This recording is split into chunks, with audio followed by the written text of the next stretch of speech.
Lok Sabha speaker గా బాలయోగి గారి రాజకీయ ప్రస్థానం కూడా ముమ్మడివరం నుంచే ప్రారంభమైంది. బాలయోగేశ్వర స్వామి దేవాలయం ఉన్న పుణ్యభూమి ముమ్మడివరం. ఇంత పుణ్యభూమిపై నేను పాదయాత్ర చేస్తాం నా అదృష్టంగా భావిస్తున్నాను. ఉభయ గోదావరి జిల్లాలో జన ప్రభంజనం చూశాను. నాకు ఒక విషయం అర్థమైంది. 3 నెలల్లో వైకాపా ఫ్యాన్ మాడి మస్ అయిపోతాం ఖాయం. ఈ సైకో జగన్ ఒక అద్భుతమైన సెల్ఫ్ గోల్ స్పెషలిస్ట్. ఒక మాటలో చెప్పాలంటే భస్మాసురుడు. నిన్నగాక మొన్న చంద్రబాబు నాయుడు గారిని అక్రమంగా ఎలా అరెస్ట్ చేసామో చూసాం.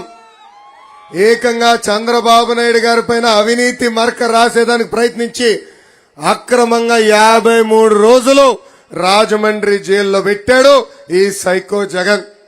కానీ అది ఆయన జీవితంలో చేసిన అతి పెద్ద తప్పు. ఎందుకో నేను చెప్పాలి.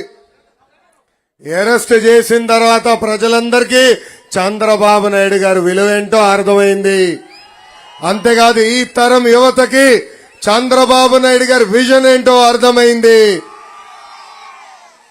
40 సంవత్సరాలుగా ప్రజలే ఆయన కుటుంబం అనుకుని అహర్నిశలు ప్రజల కోసం ఎంత కష్టపడ్డారో ఈ రోజు ఆంధ్ర రాష్ట్ర ప్రజలందరికీ అర్థమైంది. చివరిగా ప్యాలెస్ బ్రోకర్ ఒకడు ఉన్నాడు. వాడి పేరు సజ్జల. ప్రెస్ మీట్ పెట్టి ఏం చెప్పాడు తెలుసా? చంద్రబాబు గారిని అరెస్ట్ చేసి జైల్లో పెడితే అవినీతి మరక అంటుందేమో అనుకున్నాడు. కానీ ఎవరు నమ్మట్లేదు. ఆంధ్ర రాష్ట్ర ప్రజలకి చంద్రబాబు నాయుడు గారు అవినీతి పరుడంటే నమ్మే ప్రసక్తే లేదని ఏకంగా మీడియాలో చెప్పే పరిస్థితి మనందరం చూసాం. 53 రోజులుగా న్యాయానికి సంఖ్యలు వేశారు. కానీ ఈ రోజు చూస్తే చివరికి నిజమే గెలిచింది. నిప్పుగా మళ్ళీ చంద్రబాబు నాయుడు గారు బయటికి వచ్చారు. జగన్కి ఒక జబ్బు ఉంది. ఆ జబ్బు ఏంటో తెలుసా? రాత్రి ఆత్మలతో మాట్లాడే జబ్బు. ఒక ఆత్మతో మాట్లాడాడు.